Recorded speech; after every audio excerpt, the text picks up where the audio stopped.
नमस्कार,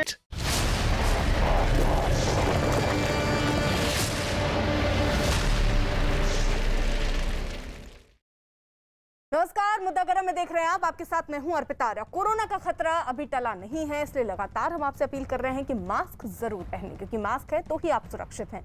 इसके लिए हमने एक मुहिम भी शुरू की है, #मास्क पहनो इंडिया, और इसके माध्यम से हम लगातार आपसे अपील कर रहे हैं कि मास्क जरूर पहने, क्योंकि मास्क आपको बचाएगा, आपके परिवार वालों को बचाएगा और देश भी इसको लगाने के साथ ही सुरक्षित रहेगा। 4 मई को पहलवान सागर की हुई हत्या का एक एक्सक्लूसिव वीडियो सामने आया। पुलिस का आरोप है कि हम इस वीडियो में सुशील कुमार भी नजर आ रहे हैं, जिन्होंने अपने हाथ में डंडा ले रखा है। न्यूज़ 18 के हाथ लगा ये एक्सक्लूसिव वीडियो छत्रसाल स्टेडियम का उसी पार्किंग का बताया जा रहा है, जहां सागर और उसके साथियों पर हमला किया गया था। इस वीडियो में सागर जमीन पर गिरा है और उसके आसपास कई लोग खड़े दिखाई दिए, जिनके हाथों में डंडे हैं। वीडियो में सुशील कुमार भी हाथों में डंडा थामे नजर आए। एक बार तो वो डंडे से सागर को मारने की कोशिश करते हुए दिखाई दिए। इस दौरान जमीन पर गिरा सागर मारपीट कर रहे लोगों के सामने हाथ जोड़ता और उनसे छोड़ देने की अपील करता नजर आया। इस दौरान वहां 10 से ज्यादा लोग दिखाई दिए। एक आदमी के हाथ में तो पिस्तौल भी नजर आई।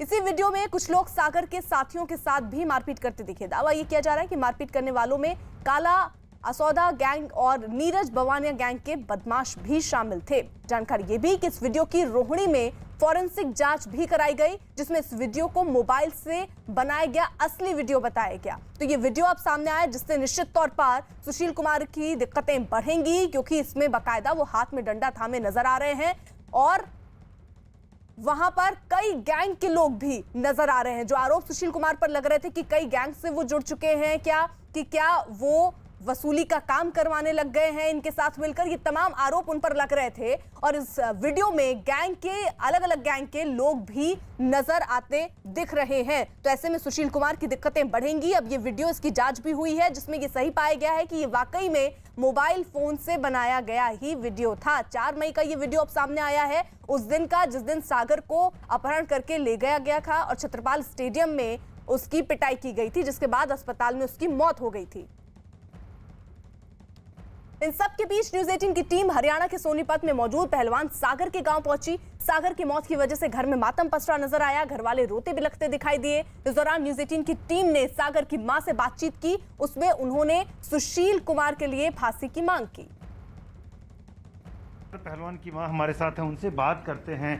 माता जी, ये बताइए, अभी तक जो इस केस में प्रगति हुई है, बात आगे बढ़ी है, क्या कहना है आपका? ये तो ठीक चल रहा है जी।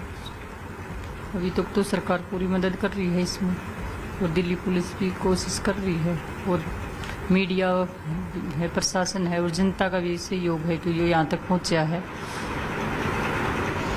अच्छा, एक बात और थी, ये पता चला कि आपने सुशील पहलवान के ही भरोसे अपने बेटे को, या उन्हीं को देख करके भेजा था पहलवान बनने के लिए, उन्हीं की ट्रेनिंग में। ये एक बड़े भरोसे का टूटना है।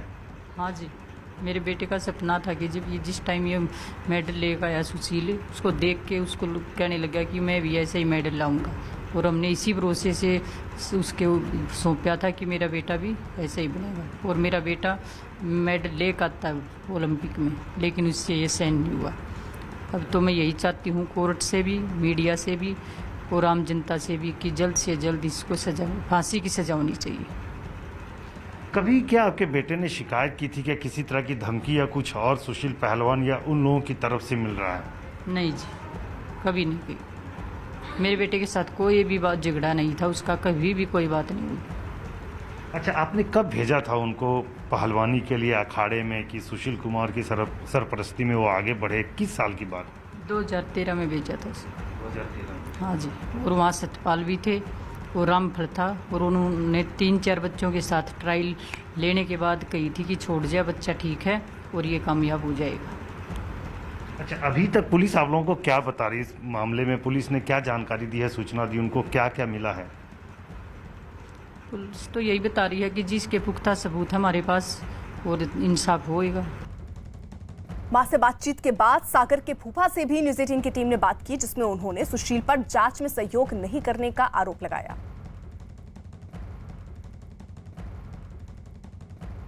मैं सागर का फूफा हूं जी। क्या कहना आप लोगों को, पुलिस की तरफ से क्या क्या सूचना अभी तक मिली है जो कुछ हुआ है? पुलिस ने हमारे को यही बताया जी कि ये जांच में सहयोग नहीं कर रहा है, और जो अभी इससे और एविडेंस हमने और बरामद कर रहे हैं कि इसने कैसे क्या किया, पूरी जांच इससे हम उगलवाएंगे अभी। और हमारी कोशिश तो यही रहेगी कि इसके खिलाफ और कोर्ट में लगाएंगे कि भाई इसको 2-3 रिमांड के लिए और हमें थोड़ा सा टाइम मिलना चाहिए। हम पुलिस की जांच से संतुष्ट हैं। एक जवान बेटे का खोना बड़ा दर्द होता है, लोग समझते हैं। घर में कौन कौन मेंबर हैं? और हमारे यहाँ ये सागर धनखड़ की दादी जी बैठी हैं, उनकी बुआ जी हैं, उनकी चाची हैं, तो उनके फादर साहब भी हैं, लेकिन सबकी हालत ख़राब है। इनकी मदर को भी हॉस्पिटल में एडमिट कराना पड़ा था, बीपी ज़्यादा हो गया था, ये भी बीमार हैं। लेकिन जब सागर की दादी से बातचीत करने की कोशिश की गई तो वो रोने लगी। अपने जवान पोते को खोने के गम में उनकी आंखों से आंसू थमने का नाम नहीं ले रहे थे। दादी आप बताइए, क्या कहना है आपका इस पे? कहना बेटा मन नजर खो दिया, बड़ा मेरे बस का कुछ कहना भी नहीं। चुपते लाऊं माँ अपने बेटे को, बता ना बोले बेटा। सागर हत्याकांड में सुशील कुमार की मुश्किल बढ़ती जा रही है। हालांकि सुशील कुमार के गांव बपरौला में भी किसी को यकीन नहीं है कि सुशील ऐसा कुछ कर सकते हैं। उनके लिए तो सुशील देश का मान बढ़ाने वाला आदर्श बेटा है। मौजूद हूँ नजफगढ़ के बपरौला गांव में, और सुशील पहलवान इसी गांव में रहते हैं। और ये जो घर आप देख सकते हैं, ये सुशील पहलवान का घर है। यहाँ तस्वीरों में आप देख सकते हैं। फिलहाल इस घर में अभी कोई नहीं है, लेकिन जिस तरीके से पड़ोसियों से हमारी बातचीत हुई है, पड़ोसियों का साफ साफ ये कहना है कि जो वीडियो सामने आ रहा है, जिस तरीके का आरोप सुशील पहलवान पर लग रहा है, वो उन आरोपों की पूरी सच्चाई की पड़ताल होनी चाहिए। पूरी तरीके से इस पूरे मामले में इन्वेस्टिगेशन होना चाहिए, और उन्हें यह कहीं से भी भरोसा नहीं हो रहा है कि सुशील पहलवान 302 के मुकदमे में आरोपी हो सकते हैं। यहाँ आप देख सकते हैं कि सुशील कुमार के घर का बोर्ड है, लिखा हुआ है Olympic winner and world champion, यहाँ पर लिखा हुआ है साफ साफ। और ये सुशील कुमार का घर है। सुशील कुमार को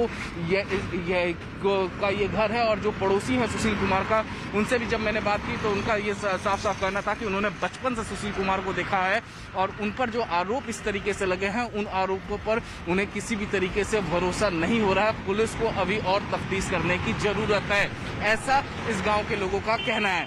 वीडियो जर्नलिस्ट गणेश के साथ अमित कुमार सिंह, न्यूज़ 18 इंडिया, दिल्ली। सुशील कुमार के पूर्व कोच रामफल मान भी सुशील कुमार से जुड़ी खबरों पर यकीन नहीं कर पा रहे हैं। रामफल मान रहे हैं कि 4 मई की रात को कुश्ती के लिए कलंक बता रहे हैं वो, और 1996 से 2014 तक सुशील के कोच रह चुके रामफल मान के मुताबिक इसके बाद उनकी सुशील से कोई मुलाकात या बात नहीं हुई। सिर्फ खबरों से ही उन्हें सुशील के बारे में जानकारी मिलती थी। सुशील कुमार के एक्स कोच द्रोणाचार्य अवार्डी रामफल जी इस वक्त हमारे साथ मौजूद हैं। मैं सबसे पहले तो आपकी प्रतिक्रिया जानना चाहूंगी। ये जो अभी पूरी न्यूज सुशील कुमार के आसपास आ रही है, क्या रिएक्शन है आपका? मेरा रिएक्शन तो यही है बेटा, जो बाकी पूरे समाज का और पूरे देश का रिएक्शन है कि ये एक कुश्ती के ऊपर एक कलंक है, धब्बा है। और मैं तो इसको कहूँगा कि ये 4 मई वाली जो रात थी, ये कुश्ती के लिए काला दिन था। आप कब से जानते हैं सुशील को? कब से देखा है आपने उनको? सुशील कुमार 1996 में, जब ये छोटा हा बच्चा था, 28-30 किलो इसका वजन था, जब ये हमारे पास आया था। इसके पिताजी हमारे पास लेके आए थे जब मैं छत्रसाल स्टेडियम में मेन कोच था। और ये जब से, और 2014 में मैं वहाँ से रिटायर होके आया, जब तक ये मेरे पास ही रहा। और बहुत अच्छी पहलवानी इसने की, देश का नाम रोशन किया। और कुश्ती का नाम भी मैं कहूँगा कि एक कुश्ती का नाम जो ऊपर उठाया वो सुशील और योगेश्वर ने ही उठाया। कई गैंगों के नाम भी आ रहे हैं, कई गैंगस्टरों के नाम भी जुड़े हुए नजर आ रहे हैं, तो ऐसे सुशील को आप जानते थे? नहीं, देखो बेटा, मैं तो 1914 के बाद वहाँ से मेरा संबंध खत्म हो गया था। मैं 2014 से मैं रिटायर होके वहाँ से आ गया था। तो उसके बाद ना मैं सुशील से कभी मिला, न मेरी कभी उनसे बात हुई। तो इससे आगे 2014 से आगे मुझे कुछ मालूम नहीं कि वो कैसे इनसे मिला है, उसने किया है या ना किया है, और किन किन लोगों से उसकी मुलाकात हुई है, किन किन लोगों से उसका संपर्क था, कौन स्टेडियम में उसके पास आते थे। अमित सिंह हमारे साथ हमारे सहयोगी बपरौला गांव से जुड़ चुके हैं। अमित, आपने क्योंकि बहुत लोगों से बात की इस संदर्भ में, लोग क्या कह रहे हैं? कुछ लोग तो इस बात पर यकीन ही नहीं कर पा रहे हैं कि वो सुशील कुमार जो इस वक्त पर देश के गौरव थे, आज उन्हें एक अपराधी के तौर पर देखा जा रहा है। जी बिल्कुल अर्पिता, जब मैं बपरौला गांव पहुंचा और वहां पर जब लोगों से बातचीत की, और खासतौर से सुशील कुमार के पड़ोसियों से जो पिछले कई सालों से सुशील कुमार के साथ ही रहते थे, सुशील को बचपन से जिन बुजुर्गों ने देखा है गांव के, जब उनसे हमने बात की तो उनको भरोसा ही नहीं हो रहा है कि 302 के मुकदमे में सुशील आरोपी हैं। और जो वीडियो के बारे में मैंने पूछा उनसे कि वीडियो पर लगातार न्यूज 18 इंडिया पर सुबह से ही दिखाया जा रहा है, क्या आपने उस वीडियो को देखा? पुलिस उस वीडियो का फॉरेंसिक जांच करा चुकी है और वो फॉरेंसिक लैब ने कहा है कि सही वीडियो है, मोबाइल पर बनाया गया है। तो उस वीडियो को भी देखकर वो भरोसा नहीं कर पा रहे कि सुशील कुमार ऐसा कुछ कर सकते हैं। वो सुशील कुमार जो देश के लिए मेडल जीते थे, उनके गांव का नाम रोशन किए थे, और जो युवा थे गांव के, वो आज भी सुशील कुमार को आदर्श के तौर पर मानते हैं, सुशील कुमार को देखकर बड़े हुए हैं और सुशील कुमार जैसे ही पहलवान बनना चाहते हैं और देश के लिए मेडल जीतना चाहते हैं। ऐसा युवाओं में जज्बा है और युवा ये जरूर कह रहे हैं कि पुलिस को इस पूरे मामले के तह तक जाना चाहिए। क्या है सच्चाई? आखिरकार अगर छत्रसाल स्टेडियम में 4 मई की रात को ऐसी वारदात हुई है तो आखिर इसके पीछे वजह क्या है? जब मैंने उनसे गैंगस्टर्स के बारे में पूछा तो इस बारे में उन्होंने कुछ भी बोलने से मना कर दिया। तो जो सुशील कुमार सिर्फ बपरौला गांव के लोगों को, युवाओं के लिए एक आदर्श नहीं थे, बल्कि वो पूरे देश के लिए आदर्श थे।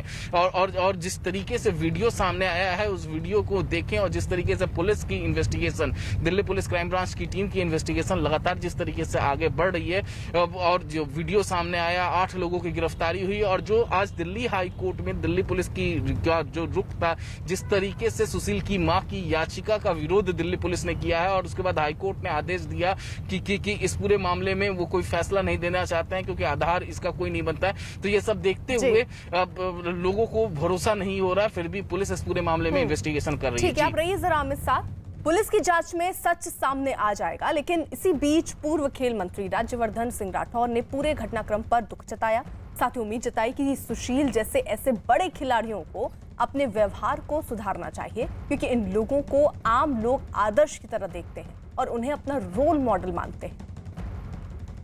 सुशील कुमार का मामला है, जिस तरीके आज स्पोर्ट्स मिनिस्टर भी रहे हैं, और जिस तरीके की आज तस्वीरें आई है एक खिलाड़ी की इस तरीके से मारते हुए, देखिए खिलाड़ियों के ऊपर, ख़ास तौर से ऐसे खिलाड़ी जिनके ऊपर देश के टैक्स पेयर्स का पैसा लगाया जा रहा है, उनकी तैयारी में मेरा ये व्यक्तिगत मानना है कि उन्हें उनके कंधों पे बड़ी जिम्मेदारी हो जाती है। एक अपना कैरेक्टर दिखाना, चरित्र लोगों तक दिखाना, क्योंकि जो नौजवान बच्चे हैं वो आपको एक उदाहरण मानना शुरू कर देते हैं, तो आपको आपका व्यवहार जैसा भी हो आपको उसको और सुधारना पड़ता है। जिस तरह से आप खेल सुधारते हैं उसी तरह से आप जो पब्लिक में आपका व्यवहार है उसको सुधारना बहुत ज़रूरी है। तो इसमें तो अब जो इंक्वायरी हो रही है उसे होना चाहिए बिल्कुल, और इंक्वायरी होकर पूरे देश को पता चलना चाहिए। लेकिन इतना मैं ज़रूर कहता हूँ कि अभी तक जो देखने में आया है उससे बहुत दुख हो रहा है। प्रधानमंत्री मोदी ने आज ओडिशा में यास तूफान से प्रभावित इलाकों का हवाई दौरा किया और तूफान से हुए नुकसान का जायजा लिया। प्रधानमंत्री नरेंद्र मोदी आज ओडिशा पहुंचे, यास तूफान से प्रभावित जो इलाके हैं उनका हवाई दौरा किया। वो तस्वीरें भी इसके साथ ही आपको याद, आपके जहन में आ रही होंगी, जब टाउटे तूफान का असर देखने को मिला था, तब प्रधानमंत्री नरेंद्र मोदी गुजरात में पहुंचे थे, वहां पर उन्होंने हवाई सर्वेक्षण किया था। और कुछ वैसी ही तस्वीर आज ओडिशा से सामने आई, जहां प्रधानमंत्री नरेंद्र मोदी पहुंचे, यास तूफान कितना नुकसान इससे हुआ है इसी का जायजा लेने के लिए। अमिताभ सिन्हा हमारे साथ, हमारे सहयोगी इस वक्त जुड़ चुके हैं। अमिताभ जी, प्रधानमंत्री नरेंद्र मोदी लगातार, चाहे वो टाउटे तूफान हो चाहे यास तूफान हो, इससे कितना नुकसान हुआ, लोग इससे कितने प्रभावित हुए, खुद इसका जायजा लेने के लिए पहुंच रहे हैं। देखिए प्रधानमंत्री अब तक, जब से वो 2014 में पद संभाला है, तब से चाहे जम्मू कश्मीर की बाढ़ हो, चाहे चाहे ऑपरेशन यश में पहुंचने जांच का मामला हो, हर जगह प्रधानमंत्री खुद ही जायजा लेने पहुंचे हैं। उसी कड़ी में आज 3 जगहों का उन्होंने दौरा किया है और 3 जहां पर सबसे ज्यादा तूफान यास ने हिट किया था। और अब थोड़ी देर में कलाई कोंडा है जो बंगाल के ऊपर अब रिव्यू मीटिंग करेंगे। सुबह की रिव्यू मीटिंग हो चुकी है। अब सारे असेसमेंट के बाद, राज्य सरकारों का आंकलन जानने के बाद अब तो कुल मिलाकर प्रधानमंत्री नरेंद्र मोदी नुकसान कितना हुआ है इसी का आकलन कर रहे हैं और इसके बाद कितने लोग प्रभावित हुए हैं। राहत पैकेज का ऐलान भी प्रधानमंत्री नरेंद्र मोदी के द्वारा अब हो सकता है, क्योंकि खुद उन्होंने हवाई सर्वेक्षण ओडिशा का किया और परिस्थितियां कैसी थीं, उसके बाद हालात कैसे बने, खुद इसका जायजा प्रधानमंत्री नरेंद्र मोदी ने लिया। उधर सागर हत्याकांड की पुलिस जांच कर रही है। हालांकि टिकरी कला गांव में पहलवान हैरान है। इन लोगों को सुशील कुमार पर लगे आरोपों पर यकीन नहीं।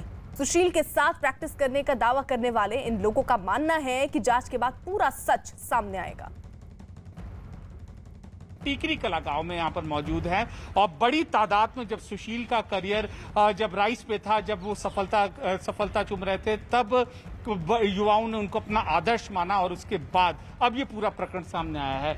आप बताइए कि लगातार पुलिस ने भी आज दिल्ली हाईकोर्ट में कहा है कि सुशील कुमार के खिलाफ पुख्ता सबूत है, फरार चल रहे थे और उनको किसी भी तरीके की राहत नहीं दे सकते। आपने भी सुशील कुमार के साथ दंगल का वो स्टेज शेयर किया है। बिल्कुल सर, मगर ये तो सब एक साजिश है सर, ऐसी कोई बात नहीं है, मगर सब कुछ जोड़ तोड़ के बना रखा है।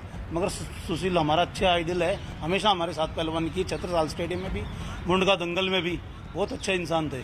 नहीं, लेकिन ये सबूत तो है ना कोर्ट में। सर सबूत तो जोड़ तोड़ के बना रखे, मगर हम नहीं मानते इन सबूतों को। इस चीज पे अदालत में दिल्ली पुलिस कह रही है, आप पहलवानी के पेशे से यहाँ पर जुड़े हो, तो पुलिस की इस कार्रवाई को कैसे देख रहे हो? सर पुलिस जो कर रही है वो अपना काम ठीक कर रही है। सुशील ने किया जब वो ठीक किया। सर सभी गलती सुशील को तो नहीं थी सर, सागर की भी गलती थी कुछ ना कुछ तो। और सर सुशील की नेगेटिविटी देख रहे हो, पॉजिटिविटी भी तो देखो। देश को 2 ओलंपिक मेडल लाके दिए। नहीं वो ठीक है, लेकिन अभी तो एक मर्डर के आरोप में पुलिस सिलसिलेवार तरीके से एक सबूत पेश कर रही है। सर हो सकता हो पुलिस के पास अगर वो पेश कर रही है तो हम तो उसके बारे में कुछ, क्योंकि हमने तो अभी तक वो देखा नहीं है। जब उनको बोल रहे तो उनके पास होगा ही। आप कैसे देखते हो, आप भी इस प्रोफेशन से जुड़े हो? सर सुशील पहलवान बहुत अच्छे रेसलर हैं और जो भी उनके खिलाफ ये कार्रवाई करी गई है मुझे तो वैसे नेगेटिव लग रही है, क्योंकि वे है नहीं ऐसे। ये लोग यहाँ पर बाहरी दिल्ली से हैं और पहलवानी के पेशे से जुड़े हुए हैं और सुशील कुमार के खिलाफ जो ये कार्रवाई हो रही है, अपना नजरिया ये इस तरीके से पेश कर रहे हैं। सागर हत्याकांड में दिल्ली पुलिस ने रोहित करोर नाम के एक और आरोपी को गिरफ्तार किया। इस मामले में अब तक सुशील कुमार समेत 8 लोगों की गिरफ्तारी हो चुकी है। बताया जा रहा है कि पकड़े गए लोगों में 4 बदमाश काला गैंग से जुड़े हैं। तो अब और गिरफ्तारियां इस पूरे मामले पर हो रही है, क्योंकि कुछ वीडियोस भी सामने आ रहे हैं जिसमें कुछ और नए चेहरे भी नजर आ रहे हैं और पुलिस अब इन्हीं के हिसाब से आगे की तफ्तीश कर रही है। तो सागर हत्याकांड में अब दिल्ली पुलिस ने रोहित करोर नाम के एक और आरोपी को गिरफ्तार किया। अब तक सुशील कुमार समेत 8 लोगों की इस पर गिरफ्तारी हो चुकी है और यह भी बताया जा रहा है कि पकड़े गए लोगों में 4 बदमाश काला गैंग से जुड़े भी हैं। जो वीडियो सामने आया उसमें भी अलग अलग गैंग के लोग दिख रहे हैं। 2 दिन पहले पहलवान सागर हत्याकांड में गिरफ्तार आरोपी पहलवान सुशील कुमार का एक वीडियो सामने आया था। इस वीडियो में सुशील कुमार गैंगस्टर काला जठेड़ी के साथ दिखे। ये वीडियो 2019 का है, जिसमें सुशील कुमार गैंगस्टर काला जठेड़ी के भाई की शादी में शामिल होने सोनीपत पहुंचे थे। बताया जा रहा है सुशील कुमार के गैंगस्टर काला जठेड़ी से पुराने संबंध रहे हैं, जिसकी तस्दीक करता ये वीडियो सामने आया। वीडियो में काला जठेड़ी भी नजर आ रहा है, जो पुलिस की कस्टडी में जेल से इस शादी में शामिल होने पहुंचा था। शादी में शामिल कई लोग वहां हथियारों के साथ नजर आए। काला जठेड़ी 2012 से 2020 तक जेल में बंद था, लेकिन इसके बाद वो हरियाणा पुलिस की कस्टडी से भाग गया था। बताया जा रहा है कि छत्रसाल स्टेडियम में मारा गया पहलवान सागर काला जठेड़ी का रिश्तेदार था और उसकी हत्या के बाद से ही काला जठेड़ी सुशील कुमार से नाराज है। अमित सिंह हमारे साथ, हमारे सहयोगी इस वक्त जुड़े हुए हैं। अमित, लगातार देखिए इस पूरे हत्याकांड के पीछे कितने लोग रहे हैं, उनकी गिरफ्तारी हो रही है। 8 लोग अभी तक गिरफ्तार किए जा चुके हैं। ये कुछ और तार भी इसके खुलते सामने आ रहे हैं कि जो सागर है वो काला जठेड़ी का रिश्तेदार था, जिसके बाद से अब काला जठेड़ी जो है वो सुशील कुमार से नाराज भी है।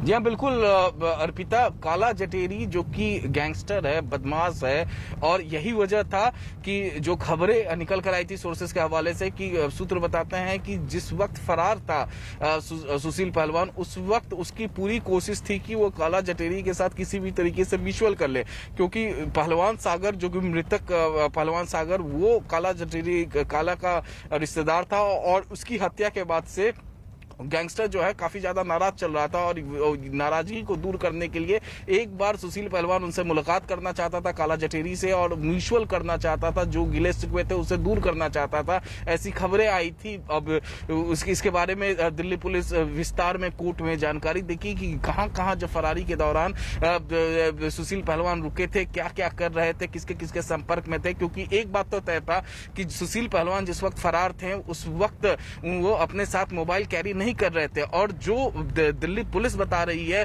दिल्ली पुलिस ऑफ कैमरा के बता रही है कि जब पहलवान सागर की पिटाई हो रही थी उस वक्त जो वीडियो सामने आया है, सुशील पहलवान ने वो वीडियो जो है अपने एक सहयोगी, अपने एक साथी को कहा था बनाने के लिए, वो इसलिए क्योंकि उस वीडियो को वो सर्कुलेट कर पाए अपने उन तमाम ग्रुप में, जिससे कि उनका सुशील पहलवान का जो दबदबा बरकरार रहे, वो लोगों में दहशत बनाकर रख पाए। और इस तरीके की दहशत कौन बनाता है? नीरज बवाना को, काला जटेरा, इस तरीके के गैंगस्टर बनाते हैं, दहशत बनाते हैं अपना, और ठीक उसी तरीके का दहशत सुशील पहलवान भी बनाना चाह रहा था।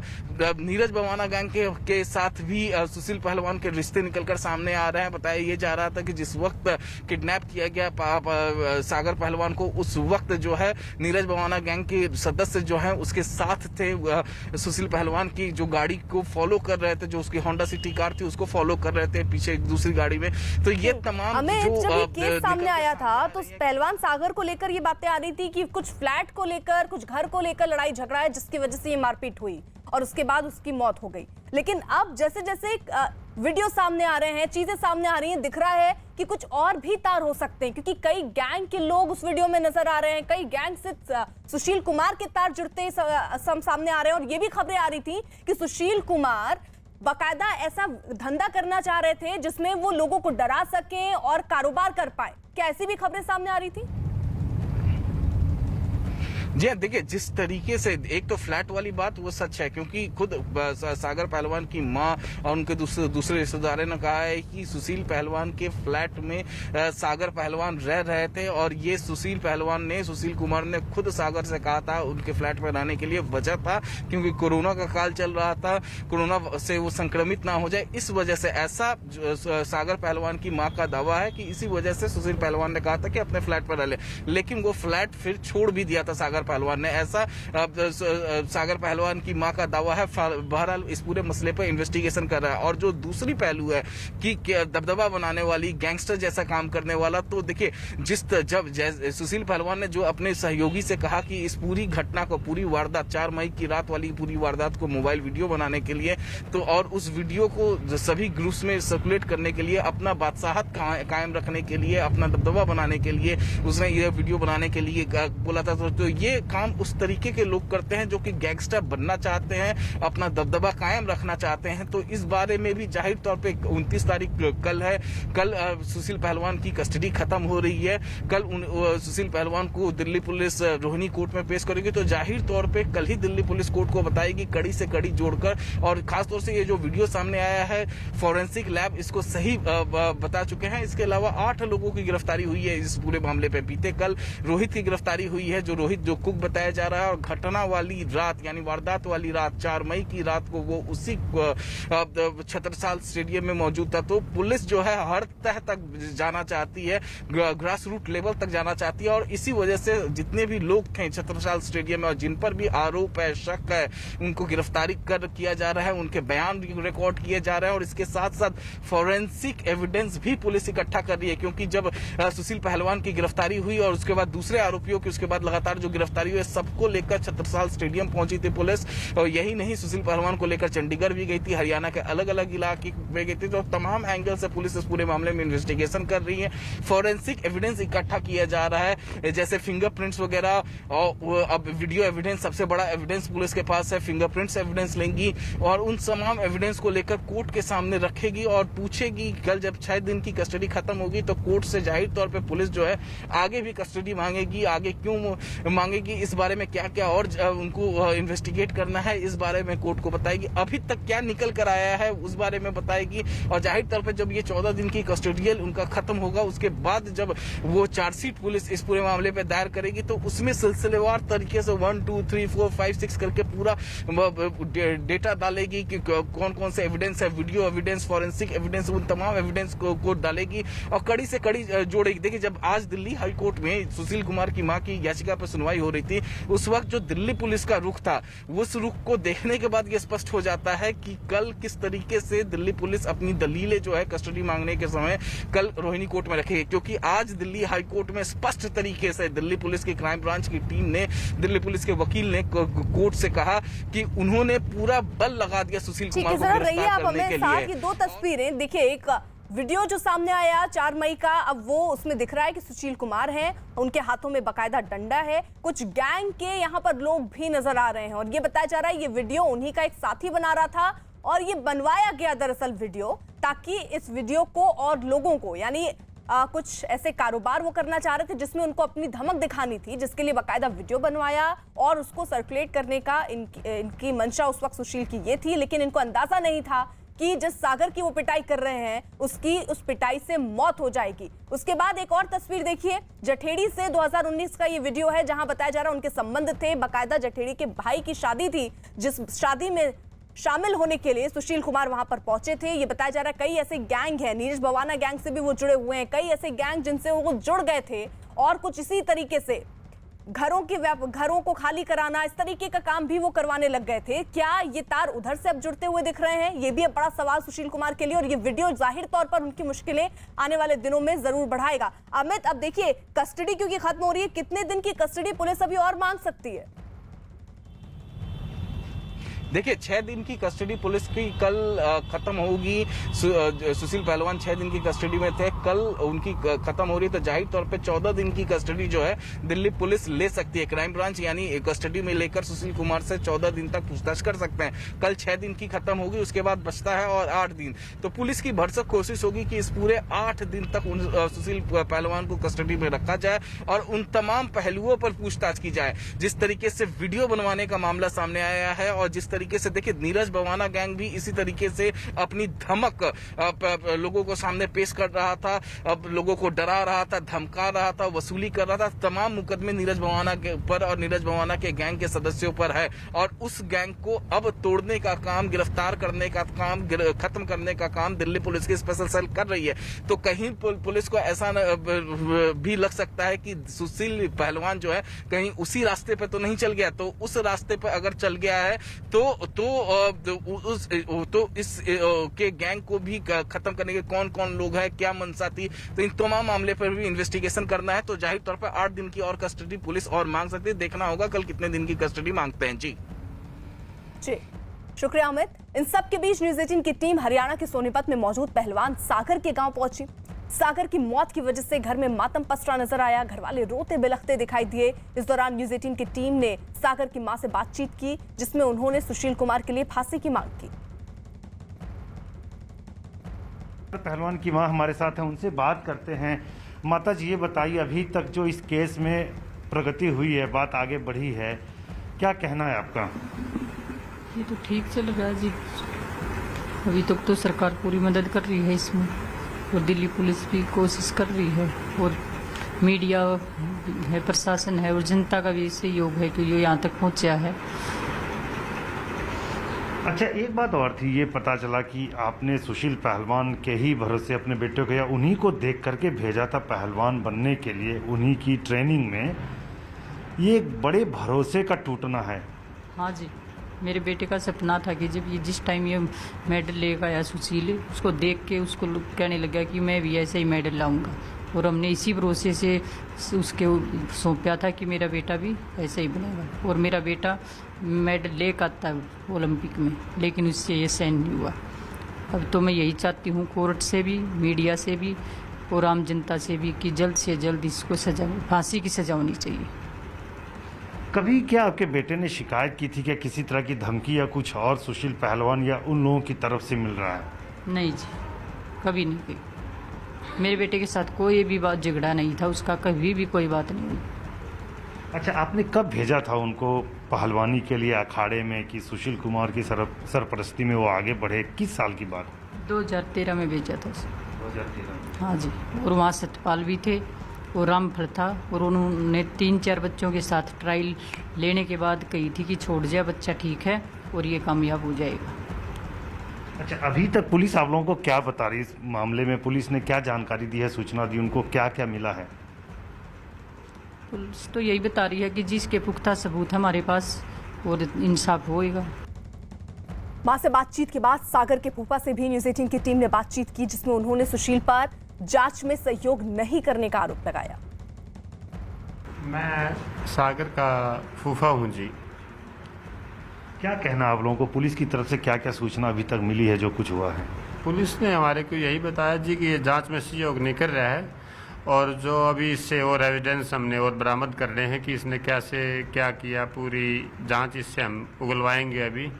और हमारी कोशिश तो यही रहेगी कि इसके खिलाफ और कोर्ट में लगाएंगे कि भाई इसको 2-3 रिमांड के लिए और हमें थोड़ा सा टाइम मिलना चाहिए। हम पुलिस की जांच से संतुष्ट हैं।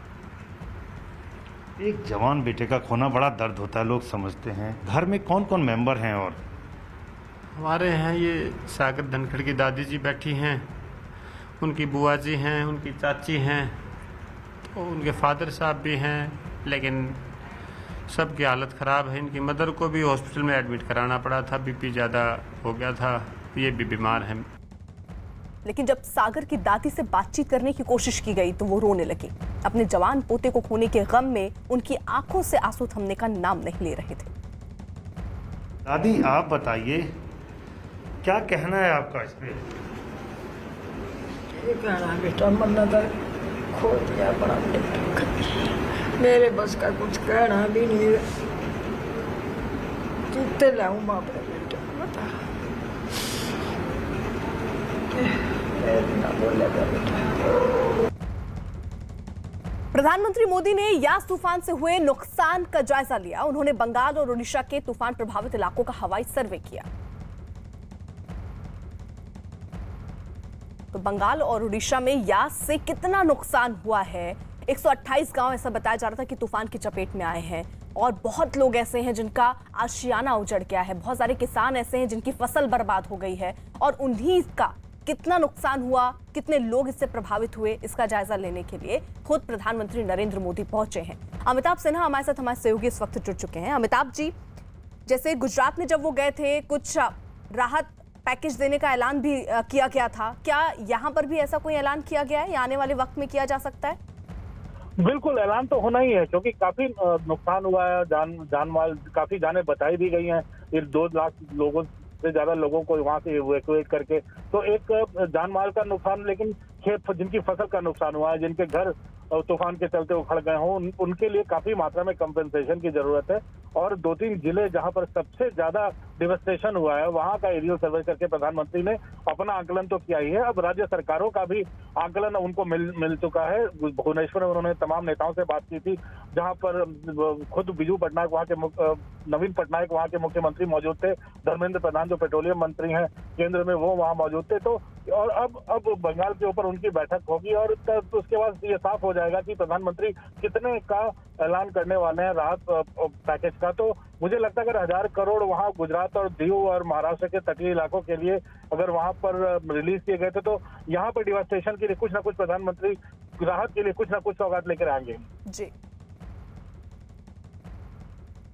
ओडिशा में बाढ़ प्रभावित इलाकों का हवाई सर्वे करने से पहले प्रधानमंत्री ने भुवनेश्वर में मुख्यमंत्री नवीन पटनायक के साथ यास तूफान पर समीक्षा बैठक भी की। बैठक में उन्होंने तूफान से हुए नुकसान की जानकारी ली। प्रधानमंत्री बंगाल पहुंचकर मुख्यमंत्री ममता बनर्जी से मुलाकात कर तूफान से हुए नुकसान की जानकारी भी लेंगे।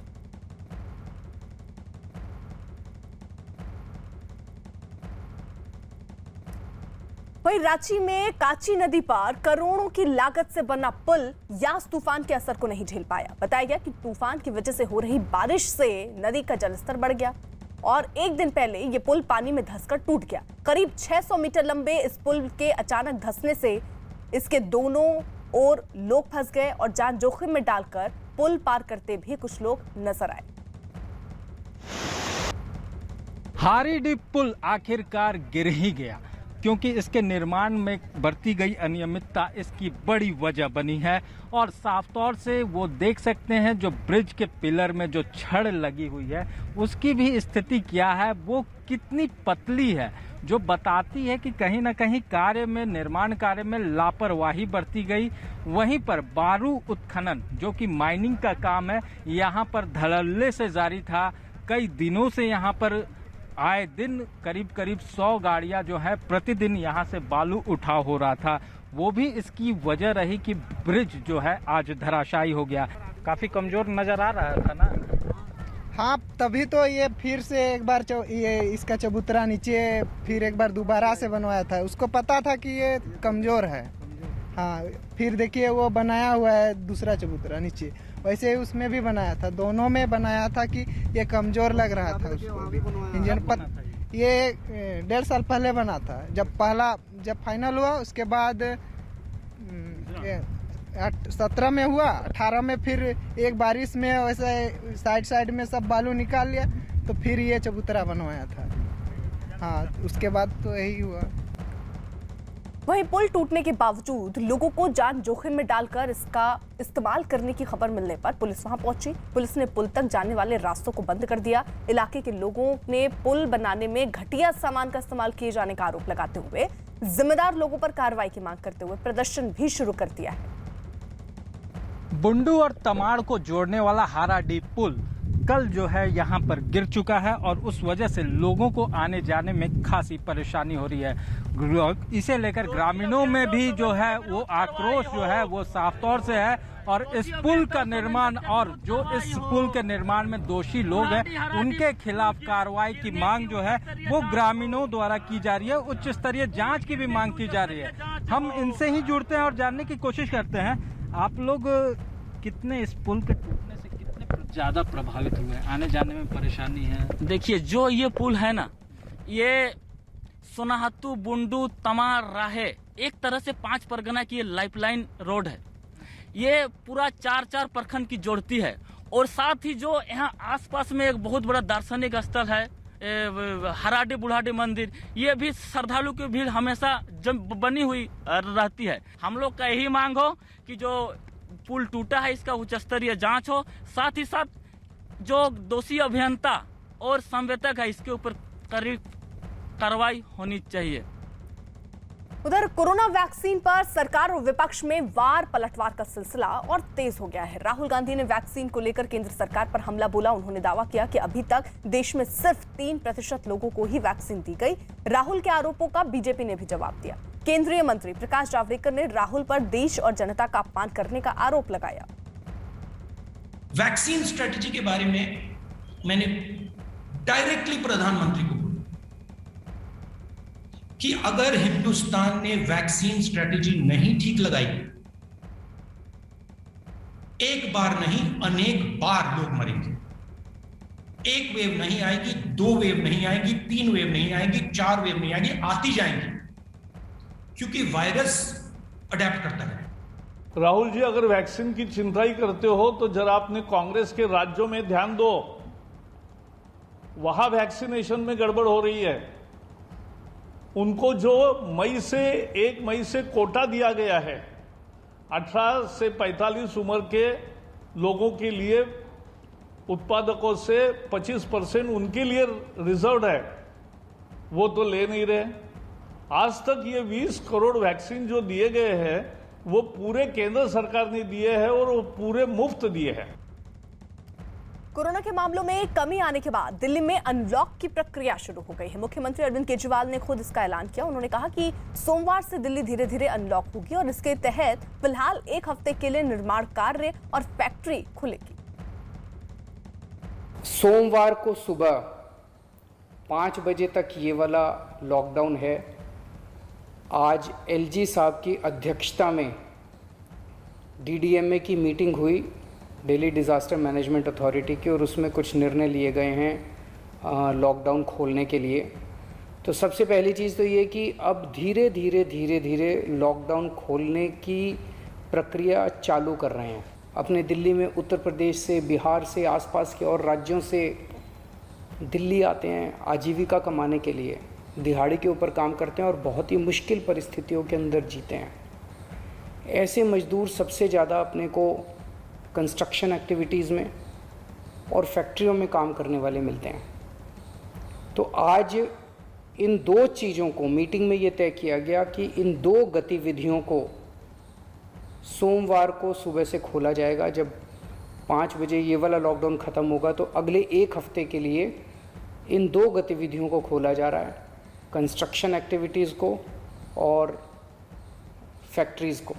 हम नहीं चाहते लॉकडाउन लगाना, हम लॉकडाउन के पक्ष में बिल्कुल नहीं है और आप भी नहीं चाहते। लॉकडाउन कोई अच्छी चीज़ नहीं है, मजबूरी में लगाना पड़ता है। जब तक ज़रूरत नहीं पड़े घर से बाहर ना निकलें।